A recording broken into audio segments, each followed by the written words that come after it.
Life speaks. It speaks through struggles and success, through music and messages, the preconceived and the unexpected. Whether you are in the depths of the valley or in the midst of your mountaintop experience, everyone needs to be encouraged from time to time. You've tuned in to ALH Broadcasting, and this is Andrea L. Hines, your host for When Life Speaks. I'm glad you accepted the invitation to connect with us as we share stories of strength, testimonies of triumph, observations, and information meant to touch the heart and uplift the soul. There's something in this broadcast just for you, and if it's a blessing to your life, it just may be for someone else as well. So tag, share, invite someone, then turn down the volume of life and get ready to receive, so that when life speaks, you'll speak life.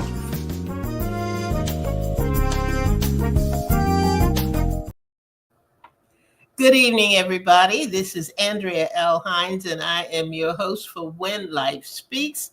And I thank you for being with me tonight. I thank you. We are at the first part of a new month, if you can believe that. We are here. It is the beginning of July, and I tell you, we have got some exciting things planned here on ALH Broadcasting and When Life Speaks. We have been talking about or setting the stage for a conversation this month, talking about the power of the testimony, the power of the testimony. And was it last week? Yes, last week, I believe, that we began to set the stage. We talked about some of the things that make up the testimony. We talked about why people don't want to share their testimony. And that is kind of going to be the thread that we're going to go through this month. But you know what? I tell you, there's always a time for us to have a conversation, especially a Carolina conversation. So I invited my friend and your friend, Ms. Angela Oliphant, and she is going to be with me tonight. She is our South Carolina connection. I always call her that.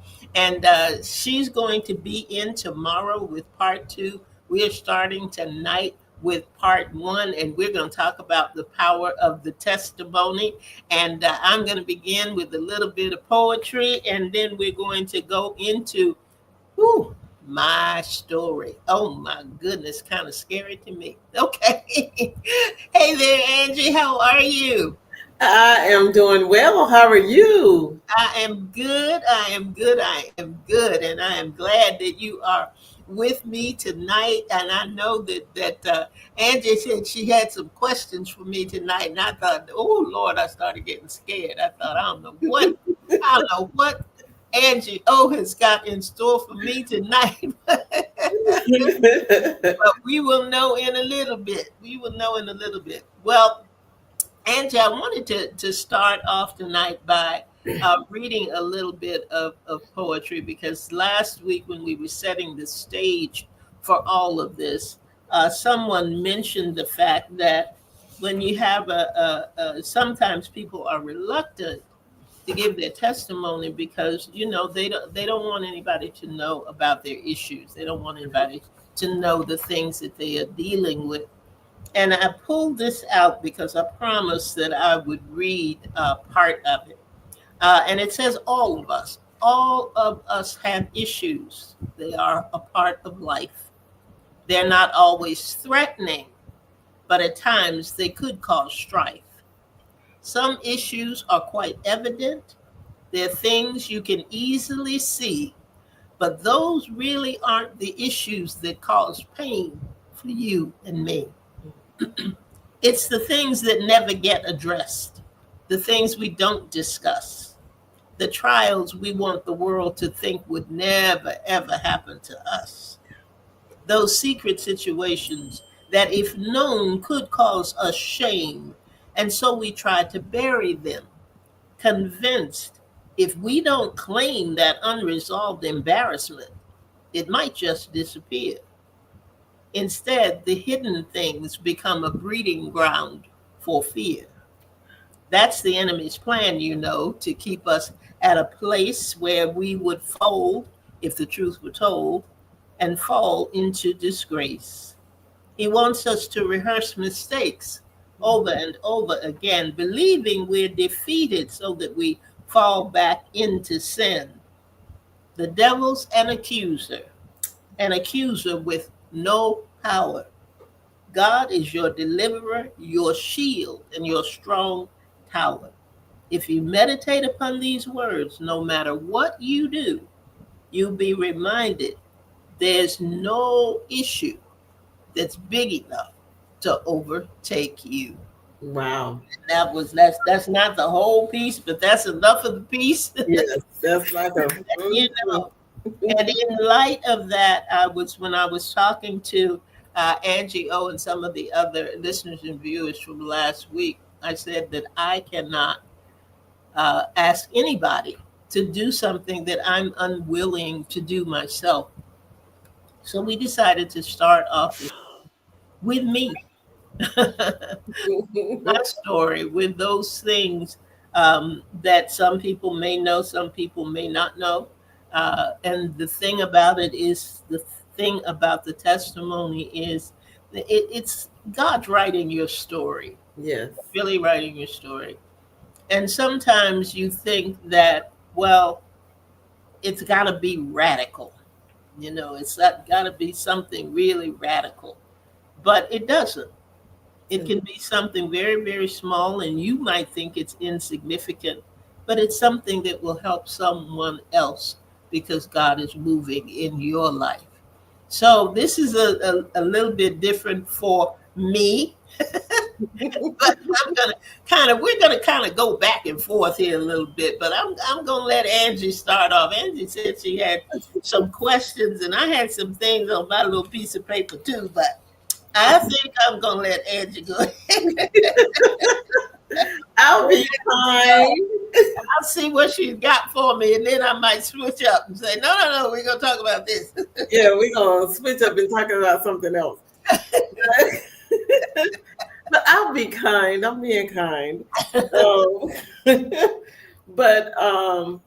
in the beginning, I was like, I wanted to applaud you for doing this because a lot of people, like you said, they don't share their testimony and they sit in fear of what's going to happen or what somebody's going to say or how somebody's going to react. And Right. sometimes we have to just put that aside because your testimony will help free somebody else. And they will hear something that will encourage them and push them forward. Mm-hmm. But I wanted to start with just something simple because I was like, a lot of people say they know a lot of things, and a lot of people don't know a lot of things that they do not know. And one of the things that I wanted to ask you first, and that was something real simple, was what does L mean in Andrea L. Hines? I see Andrea L. Hines all the time, but I was like, what is the L? Lorraine. Wow. Yes. Okay. See, I'm learning something new too. We are my family is we went down that alphabet route. My mom was Anna Louise. Okay. I'm Andrea Lorraine. Lynn Oh, is Audra Lynette. And okay. Lynn said she was going to put a stop to that. So that So she those initials ended right there. I think that's not Lorraine. I love that though. I like that name. Yeah, yeah. Could you tell us, like, in 3 words, if you could choose 3 words to describe who you are, what would those 3 words be? I believe I am an encourager. Okay. I'm definitely a writer. And my third one, because I don't want to go down the genealogy of mother and all that. But the third thing, gosh, what would I think the third thing is? I, I think probably in some ways a teacher. Yeah, I can see all three of those. Yeah, Yeah, I think it'd be a teacher. because teaching is like just a part, and you do it without even thinking about it. I think so. It just flows. And what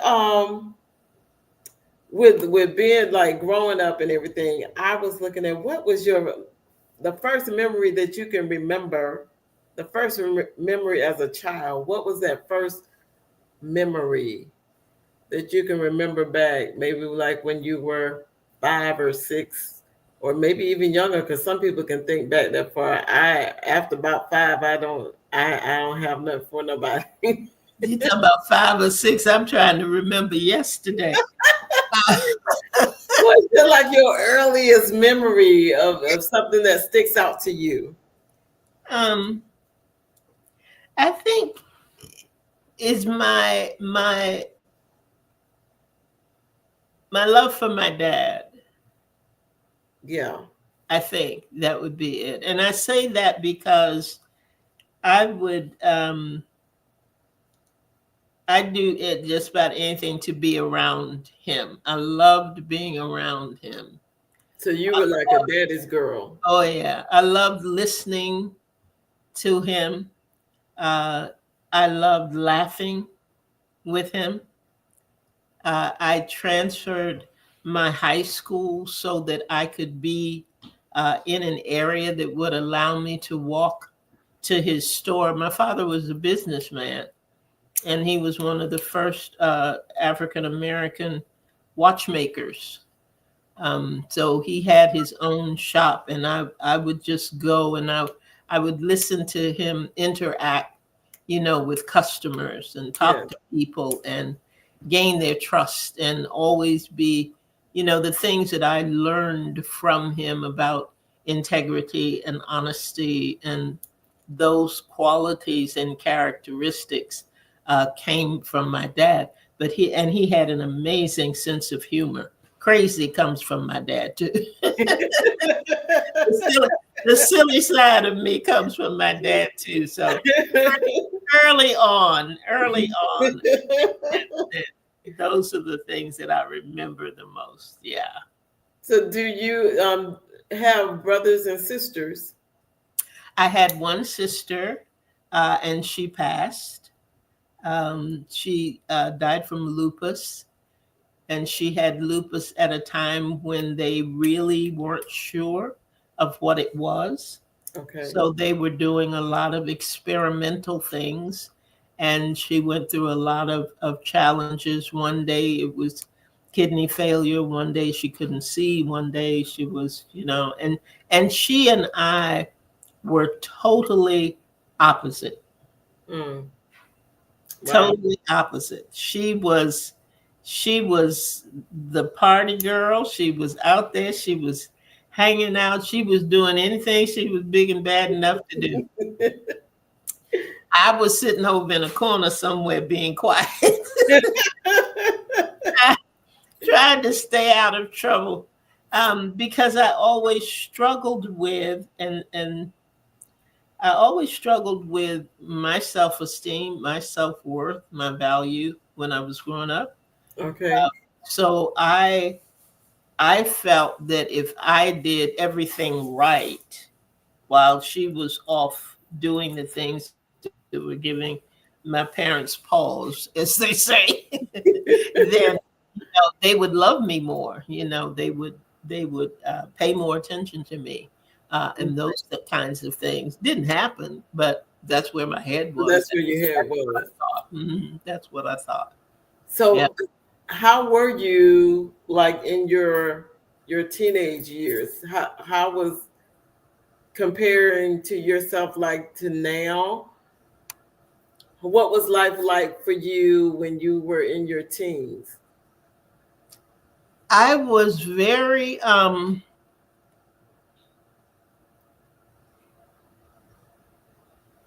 think I would consider myself to have been very reserved.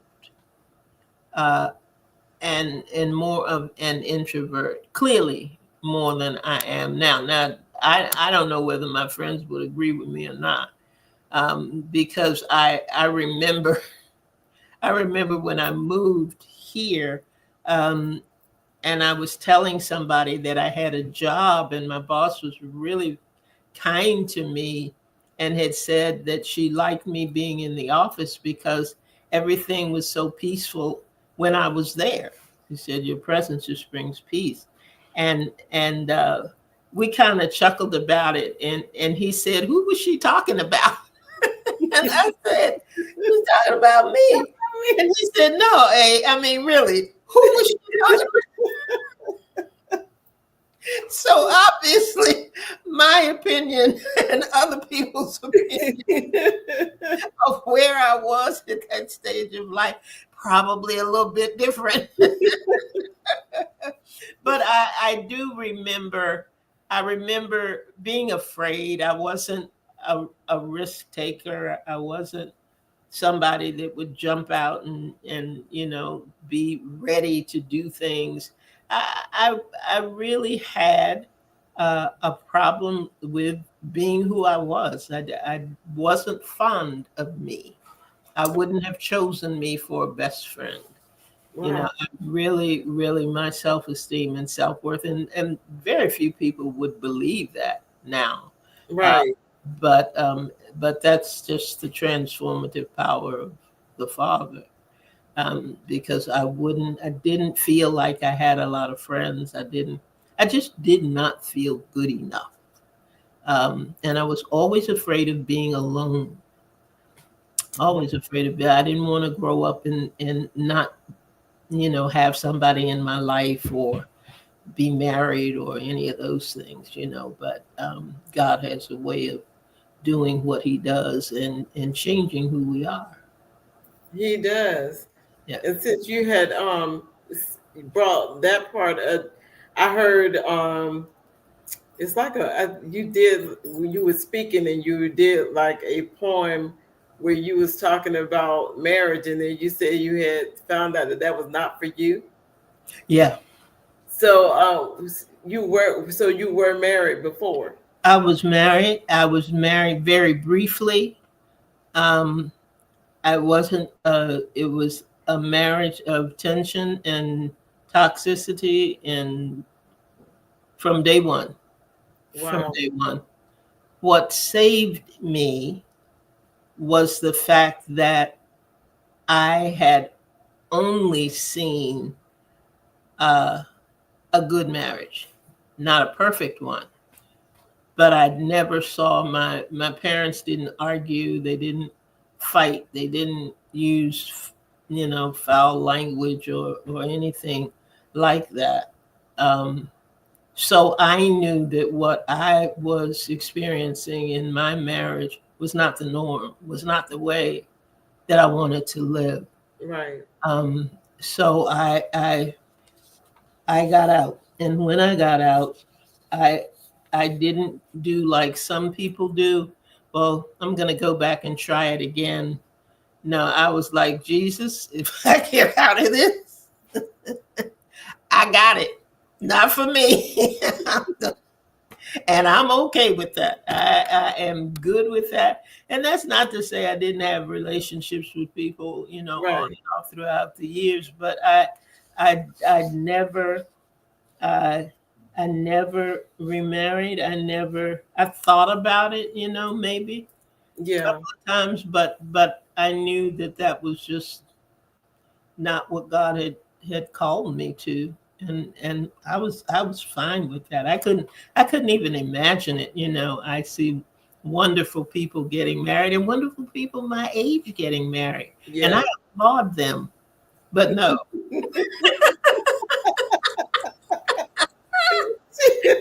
not for me. She applauds you, but no. Oh man, that is something. Oh goodness! And during that time frame, what age were you when you got married? I got married. I was 20. I was Oh, young. okay, I was young. I was 20, and he was 9 years older. okay, He was 29. Wow. And yeah, that Okay. that is that is a rock and a ripple. Yeah. We were talking about that the other day, that the rock is the testimony, but the ripple uh, Yeah. is the how it affects Yeah. everybody It else. affects Yeah. everything because Yes. it will flow out. Yeah. So there are things that when we're talking about why do you not talk about certain things or certain parts of your testimony and not share Right. that for me, that particular part of my life is the rock and the It's ripple. a rock And in the there are river. things that I will probably never Yeah. share. But it it's a part of my life. It's a Right. part of my story. But it was difficult. It was a difficult part of my life and my story. So we move like from like the 20s. It's like we're going through the ages. What are some highlights for you for your 30s? What was going on with Andrea in her 30s? What year would that have been? I don't know. I don't know either. I I was just had, wondering if I there was anything that stuck out as like you were talking about in your teens, you were introverted and you pulled back, you were away. Then you in your 20s, you got married right. when you were 20, and then you move on to your 30s. So Think my 30s, the thing that I remember most probably in my 30s were career kinds of things.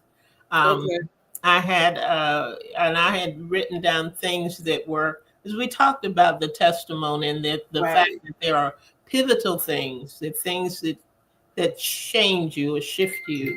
But then there are what I consider transformative things.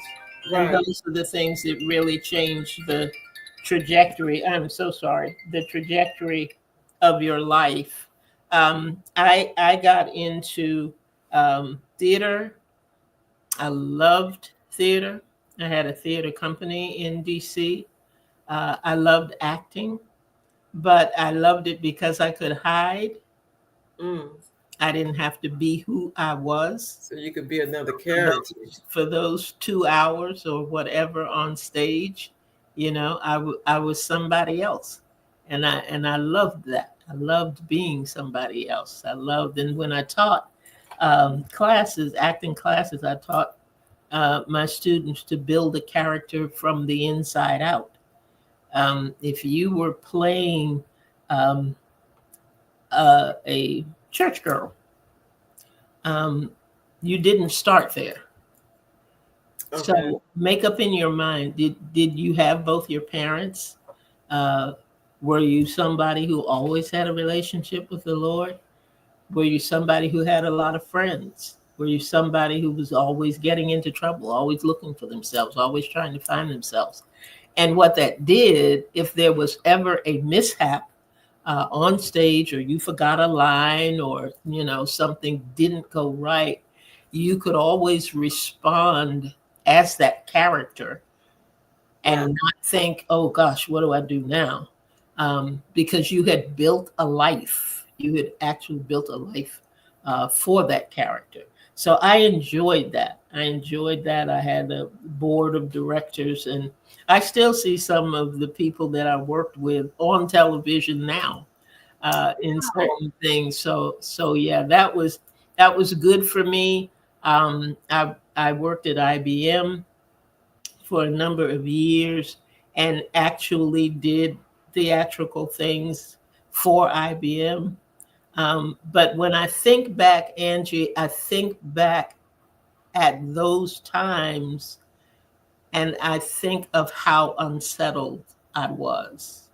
mm. Even looking at it from a standpoint of, gosh, I got a good job, got a good salary, got friends and all of that. But there was still something that I was unsettled. There was still something that made me think something's off. I'm not worthy. I'm not worthy. I carried that for a long time. A long time. When did you finally get to that point, or have you gotten to that point where you have walked past the part of I'm not worthy and knowing that you are? I began to I began to read crazy things. I had a suicide attempt, um, and I began to read different things. And one day, I had read The Power of Positive Thinking by Mm. Norman Vincent Peale. And that's a book that was very, very popular at the time. And I think it's still in print and still out there. And I got off the train. I took a subway. The subway stopped in the bottom of the building where I worked. And I got off the train, and people were speaking to me. They were going, "Good morning, good morning," which, I was a heads down kind of, I'm not going to talk to you. Because if I speak to you, you're going to try to speak to me. Then there's going to be a conversation. I'm not trying to have a conversation. So I thought, what is going on? Why are these people speaking to me? And as the train passed by, I caught my reflection and I was smiling. Wow. And it was in that moment that I thought, I'm okay. Wow. I'm okay.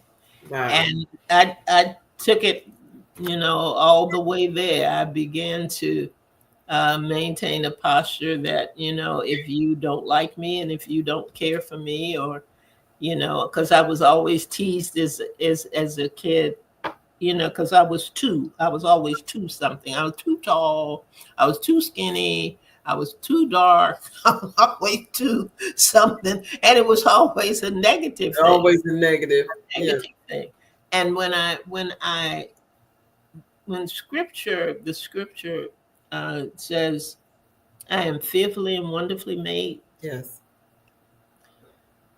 Someone had asked me, "Why are you so skinny?" And I said, "Ask God." And that Mm. became my thing. I am exactly what Yes. He wants me to be. Yes.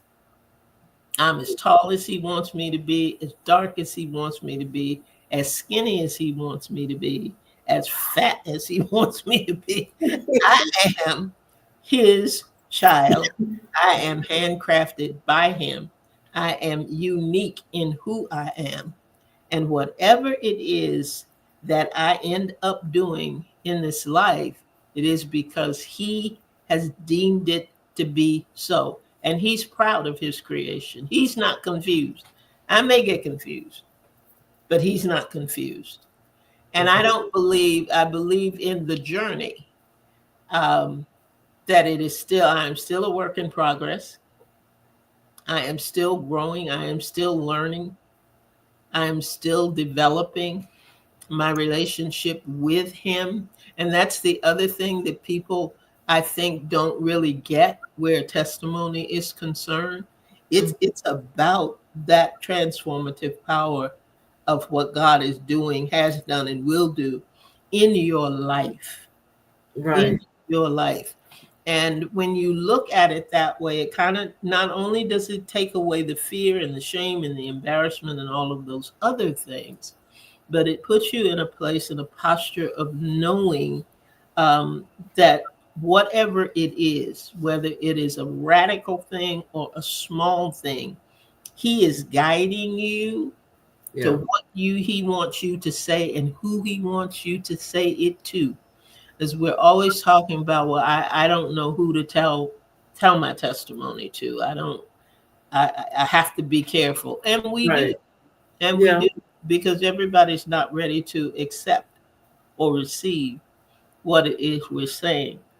But because of relationship with Him, because of the guidance that you look to Him to give you, Yes. then He's going to point you in the direction of where He wants you to go, who He wants you to talk to, and they are going to have a heart to receive. That's So true. that's just my perspective on that. Um, I nobody People even now don't even believe I started smoking when I was 12. See, we talked about the early years, and I, you I, said, well, when you get to the later years, the early years get fuzzy. yeah, You can't you remember. said 12 years old. Yeah, when I was 12, we would sneak off to the park and smoke cigarettes. And I was the person that was outside in the rain, the umbrella and the cigarettes. Oh Crazy. wow. I smoked 2 packs of cigarettes a day for I don't well for a long time, Wow. long time. But one day I was praying and I was asking God for something, and He said, "There's so many things I give you." He said, "But you haven't done the one thing that you promised me you would do." Mm. And I knew that's what it was. And I haven't smoked a cigarette since. Wow. And I asked him, one lady had come to me and she had said, "Please pray for me because I'm trying so hard, to stop smoking." And I told her, you can. And I just, told her my story of that because I would make deals. Oh God, this is gonna be the last one. I'm gonna smoke this one. I'm not gonna smoke no more. I'm only gonna have one after dinner. I'll have one after dinner. Negotiating with God over something like this. How crazy, right? But every time that I did that, I didn't ask him to take away the desire.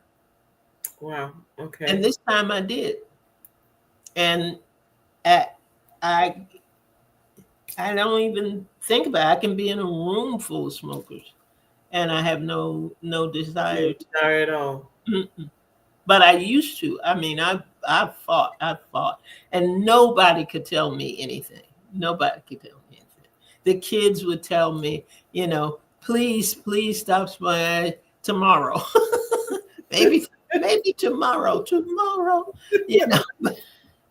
but I never did it. I say that to say that was one person that needed to hear that Yes. on that particular day.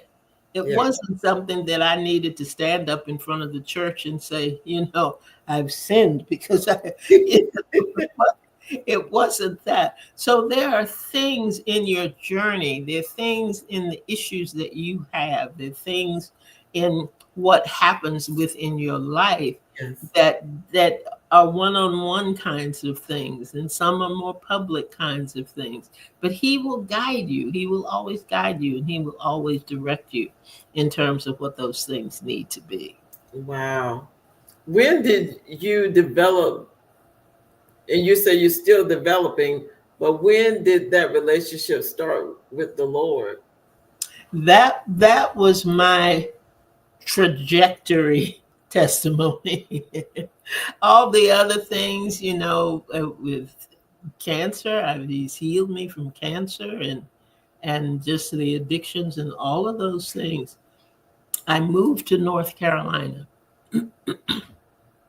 When I moved to North Carolina, that is the first time I had been alone, had lived by myself. I didn't get to go away to college. I didn't get to experience those kinds of things. My daughter had said she did not want to move to North Carolina. And I came by myself. I did not know anyone other than the woman who brought me here, who was an IBM manager. And she said, "I need an experienced manager. Will you come?" And at the time, I was looking to change jobs. Okay. And I said, "I have one person to place. Once I place her, if you still have an opening, we can talk about it." The day that I got a job offer for the other person, she called me. It was like kind of just like this, just back to back. Wow. And she called me and she said, "Are you ready?" And I said, "Yeah." Mm. And I came to North Carolina and everything changed. My mind was clearer. Um, I learned how to paint I found somebody who taught me how to paint watercolor painting. That year, everybody and their brother got a seascape. I was painting everything I could. Um, my writing changed, and he took over. Wow. In the very beginning, I was doing framed pieces, and I was putting words on different articles that I could sell. I was into the vendor circuit, and all of that was fine. But then I realized that it wasn't about the product; it was about his words. Wow. And I quit IBM. I opened his words for you, and I mean, everything changed. It continues to change. Wow. Continues to change. and Wow. and I still, and I don't want to ever say that it's all smooth, because I still fight those. I don't even want to give them the credibility of calling them demons, but uh, Yes. those issues that make me feel that I'm not enough. It's still something that it's under the surface. It's under the surface. Good news is I know how to turn it. I know how to see it coming, and I know how to deal with it. Yes. And for years I didn't.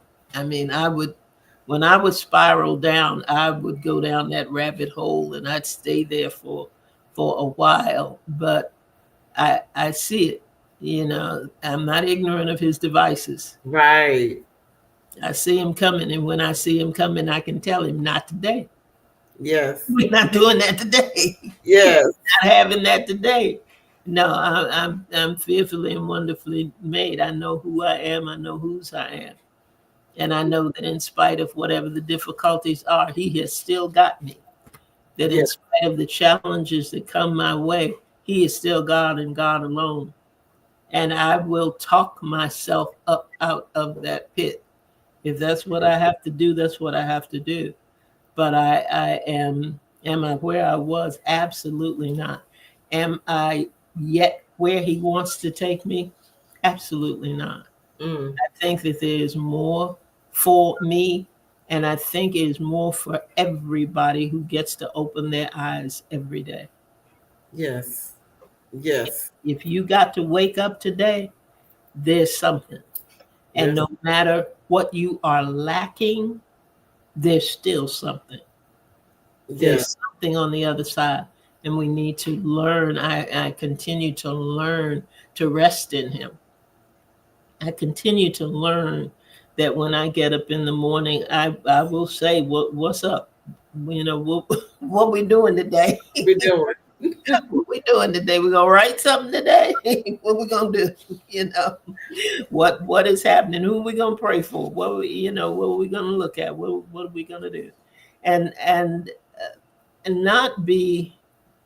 We can't afford to be swept away by other people's opinion. Yes. That is true.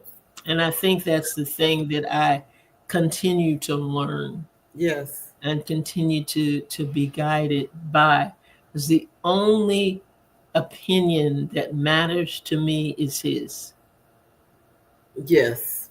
And I'm like, I'm so glad that you saying that, because sometimes we think that as we get older, Mhm. that somehow those thoughts of that, like you were feeling when you were younger, so that they just disappear and they're never there.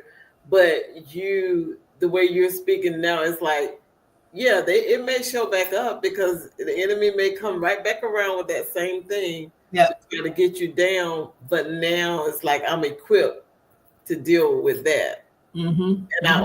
overcome it every time. And I love that. I love that. Well, it's funny too, because the one thing that I always said is I didn't want to be alone. I didn't want to. I didn't want to live out my years, my latter years, and not be married and not be in a relationship. Well, the truth of the matter is that my ex-husband has died. So I would have been Yes. at the same place Right. either way.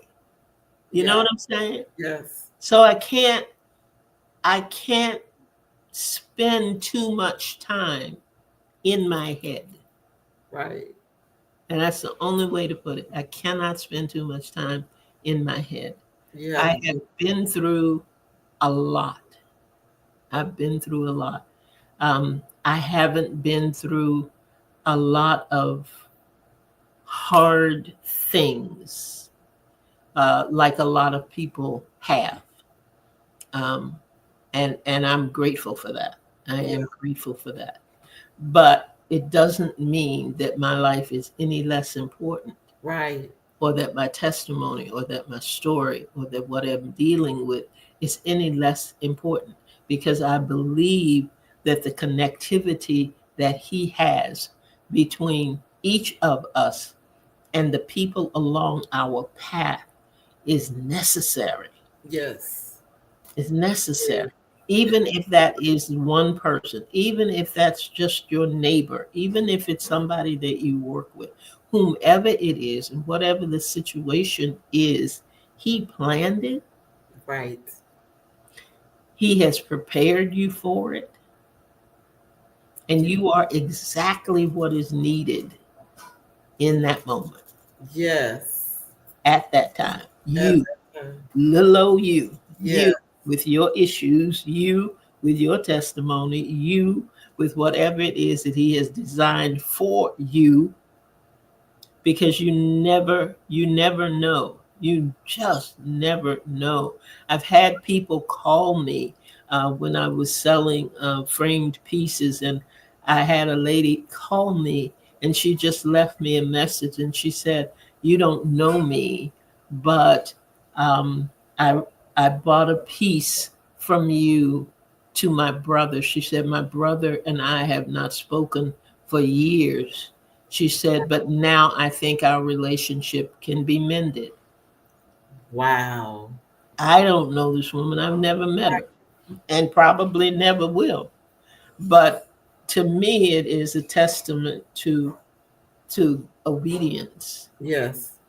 And whatever our testimonies happen to be, and however our lives happen to shake out, when you hear the Lord, when you hear his whisper, because for me, he whispers.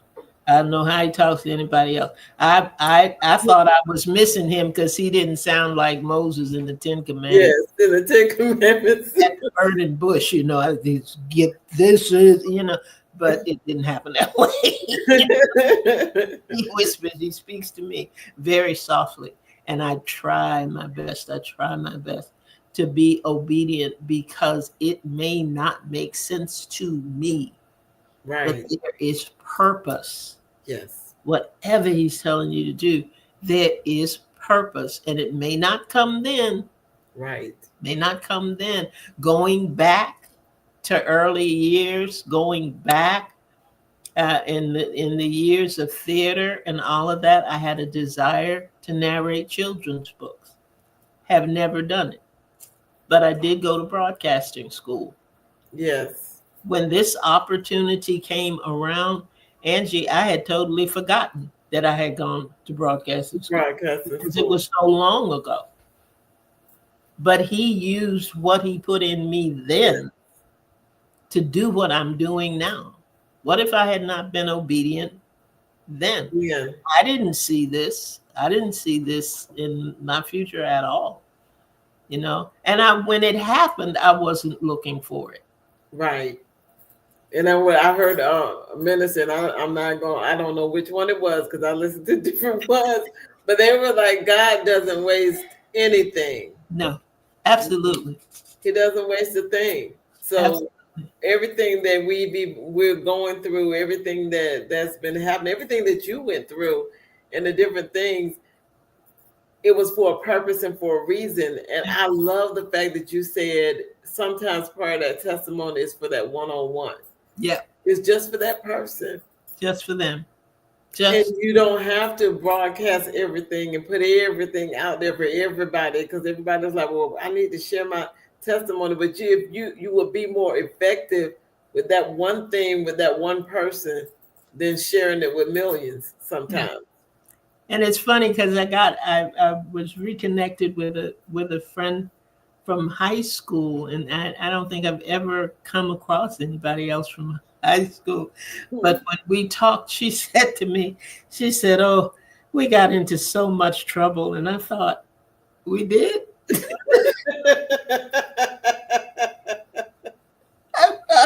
What we do? What we do. I don't remember what we did. So when you were talking about thinking about the teenage years, I thought, I don't know, because apparently I got in trouble. You were in a lot of trouble. Wiped out, wiped out. I don't know anything about it at all. I have like one other question. I was like, I could talk to you all day though, Miss A, because I love to hear you talk, and I love the stories and stuff that you talk about. Because it's like when you talk, I can see it, and I love it. Like you take me back, and I can see it. But I do have that one question that I wanted to ask you before, because I know the time is like winding down. But y'all, this has been so good. If someone could, if they wrote a movie about you, if they did a movie and they were going to do you, who would you have played Andrea Hines? Oh my Who God. would be the actress that would you would choose to play you?